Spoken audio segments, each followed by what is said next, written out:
Halo teman-teman, salam sehat selalu untuk kita semua, salam sejahtera. Kembali dengan saya, Bung Ropan. Kita akan membahas perhelatan Piala Asia karena kita tahu bersama memasuki 2024 itu ada dua gawe besar untuk Piala Asia ini, timnas senior dan tim U23. Kalau timnas senior itu akan berlangsung pada 12 Januari sampai 10 Februari 2024, kemudian hanya berselang 2 bulan setelah itu akan berlangsung U23 di Qatar juga. Sama-sama tim senior di Qatar dan tim U23 di Qatar. Dan itu akan berlangsung pada 15 April sampai pada 3 Mei 2024. Nah sekarang STY atau Sintayong sebagai pelatih kepala yang akan membesut dua tim ini, tim senior dan tim U23, sedang mempersiapkan tim. Ya, karena harus melalui pemusatan latihan dulu untuk tim senior di bulan Desember nanti, itu akan berangkat menuju ke Turki untuk TC di sana sebelum menuju ke Qatar untuk pertandingan Piala Asia tim senior. Karena kita tahu kita berada di grup D, ada Jepang di sana, ada Irak dan juga dengan Vietnam. Nah, kita akan bertarung dengan Irak, kemudian dengan Vietnam dan terakhir melawan Jepang dalam schedule di Piala Asia tim senior. Nah, kalau di U23, seperti yang sudah kita ketahui, teman-teman semua, kita berada juga satu grup dengan, nah ini di grup A, tuan rumah Qatar, untuk U23 ada Jordania dan ada Australia. STY sedang sekarang mengutak-atik pemain-pemain yang akan dia ambil untuk bisa berangkat ke Qatar, tim senior, tapi di dalam tim senior ini ada banyak tim U23. Karena fondasinya itu sangat kuat. Jantungnya di tim senior saat ini itu justru tim U23 yang nanti akan berlaga juga di Qatar pada April-Mei yang akan datang di 2024. Nah, STY akan memilih pemain-pemain terbaik, sudah pasti. Namun berharap juga bahwa pemain-pemain muda kita yang akan tampil di U23 yang nantinya ikut di dalam rombongan tim senior menuju ke Turki dalam TC dan lanjut ke Qatar nantinya pada Januari yang akan datang. Untuk berharap klub-klub di mana tim pemain-pemain muda ini bisa memberikan izin melepas pemain-pemain U23 pada tanggal 15 April sampai dengan 3 Mei tahun depan. Ya, kenapa itu harus terjadi? Karena kan kalau di tim senior itu masih dalam agenda FIFA.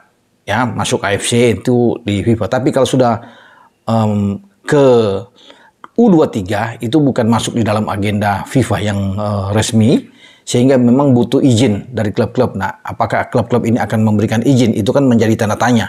Kalau semua memberikan izin, saya pikir mantap. Tidak ada masalah buat kita. Ya, walaupun kita berada di grup yang konon dikatakan ini grup keras, ada Qatar, ada Australia, dan ada Jordania, tapi tidak perlu takut di sana. Kalau semua pemain-pemain muda kita itu ikut bergabung. Saya rasa bisa terlaksana karena semua pemain-pemain muda kita yang berada di Eropa, kecuali Justin Hubner. Ketika Justin Hubner tuh diambil sumpah, yang menjadi warga negara Indonesia dan dia bisa dimasukkan baik di tim senior maupun tim U23. Ini yang menjadi masalah karena Justin Hubner itu kapten tim U21 di Wolverhampton Wanderers. Ya di U21 di Inggris. Nah itu yang apakah dia akan diberikan kan ini yang berat. Perlu nego-nego tentunya dari PSSI, dari Ketua Umum Pak Erick Thohir.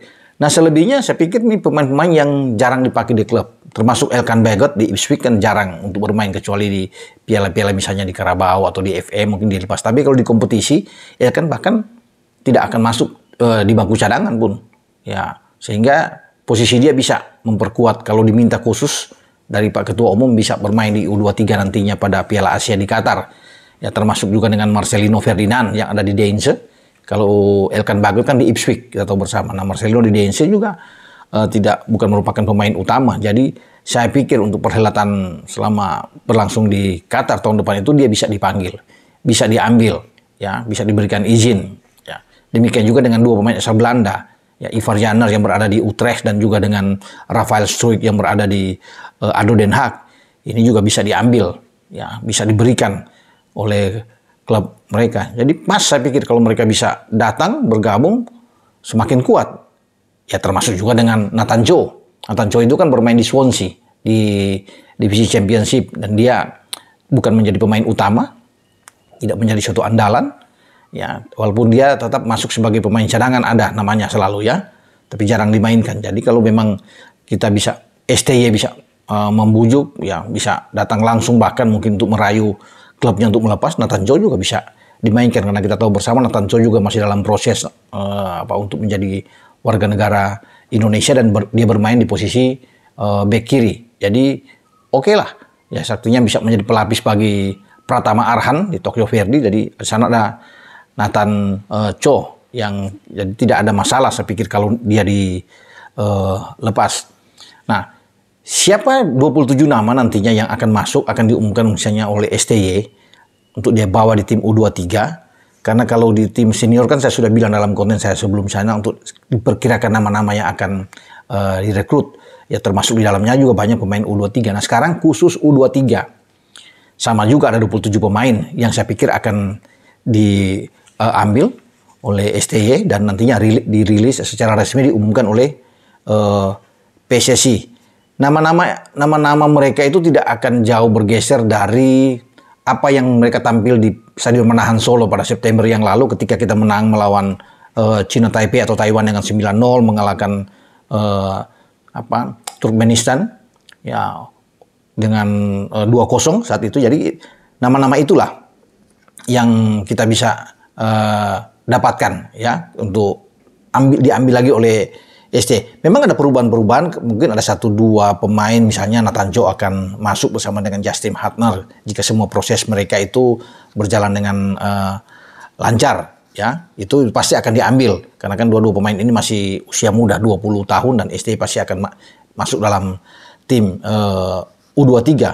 Selebihnya juga kalau bisa dilihat mungkin ada 4 penjaga gawang dalam catatan saya ya, kalau memang ini benar semua dan saya pikir ini mendekati 90%. Inilah yang akan dipakai oleh STY ya, sebagian besar yang ada dari Solo waktu itu kita lolos dan ada beberapa tambahan pemain. Nah, kalau saya mencatat ya, ini ada 27 pemain, ada 4 penjaga gawang nantinya U23 yang akan diambil. Dava Fasya, Sumawijaya dari Borneo, kemudian ada Nuri Agus Wibowo dari Bekasi FC, Hernando Ari Sutaryadi dari Persebaya Surabaya, dan kemudian Muhammad Adi Satrio dari PSIS Semarang. Itu 4 penjaga gawang yang kemungkinan besar akan dipilih, akan dibawa oleh ST. Namun kan dari 27 pemain ini akan dipilih juga 23 pemain. Bisa saja itu akan mengerucut ke 23. Tapi tetap 27 ini akan coba disertakan.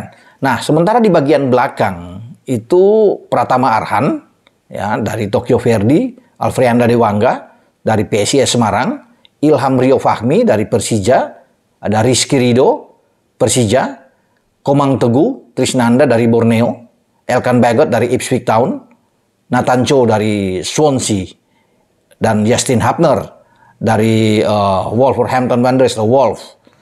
Kemudian untuk lini tengah atau gelandang itu ada Arkan Fikri dari Arema, Marcelino Ferdinand dari Deinze, bermain di Liga 2 Belgia, Ivar Janner di Utrecht, Jong Ustre, kemudian ada Beckham Putra, bermain di Persib Bandung, ada Witan Sulaiman, Persija Jakarta, Muhammad Fajar Faturrahman dari Borneo, Doni Tripamungkas dari Persija Jakarta, dan Jen Kelly Schroyer, ini juga pemain dari Persik Kediri.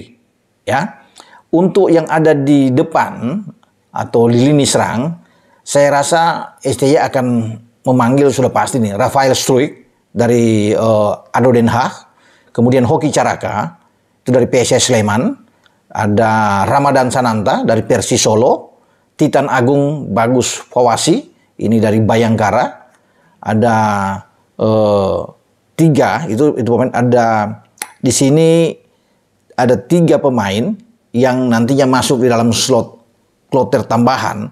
Ya kalau saya lihat ini kan sudah sampai 24 yang saya baca tadi. Nah 3 lagi ini misalnya yang pemain yang bisa lebih ke gelandang bertahan misalnya. Ya ada Muhammad Zaki Ashraf ini dari PSM. Kemudian ada Robi Darwis dari Persib dan Amiruddin Bagas Kava dari Barito. Kalau Bagas Kava ini kan bermain di belakang. Ya untuk posisi bek kanan jadi dia bisa pelapis bagi Rio Fahmi yang ada di Persija. Jadi ini tambahan 3 nama yang saya sertakan dari 24 yang saya sebutkan tadi. Jadi berjumlah total itu ada 27 pemain. Nah, apakah ini akan sama persis? Semua kan akan ditentukan oleh STY. dia yang lebih tahu. Namun saya bilang sekali lagi, ini 90% dari apa yang saya sebutkan ini tidak akan jauh bergeser ketika akan diumumkan. Memang masih lama, masih perlu waktu untuk mengumumkan tim U23, dan kita itu sesuai dengan jadwal akan bermain pada tanggal 15 ya. Tanggal 15 April itu lawan tuan rumah Qatar pada jam 22.30 waktu Indonesia bagian Barat. Ini akan berlangsung di Stadion Jassin bin Hamad Stadion. Kemudian pada 18 April kita itu akan bertarung melawan Australia. Itu pada jam 20.00 waktu Indonesia bagian Barat. Berlangsung di Stadion Abdullah bin Khalifa. Dan pada tanggal 21 April, ini pertandingan terakhir di fase grup, kita akan bertarung melawan Jordania. Ini bermain pada 22.30 waktu Indonesia bagian Barat, kembali di Stadion Abdullah bin Khalifa, semua di Qatar. Semoga kita bisa mendapatkan hasil yang baik, dan ini juga tergantung dari pemain-pemain yang dikumpulkan. Sekali lagi, jika semua pemain yang saya sebut ini ada dalam tim, termasuk mereka yang bermain di luar, saya rasa kita bisa bersaing di grup A ini, melawan Qatar, melawan Australia, dan melawan Jordania. Sampai di sini dengan saya, Bung Ropan, berbicara untuk pemain-pemain Timnas U23 yang akan berlaga pada tahun depan di Piala Asia U23 yang berlangsung di Qatar. Ciao.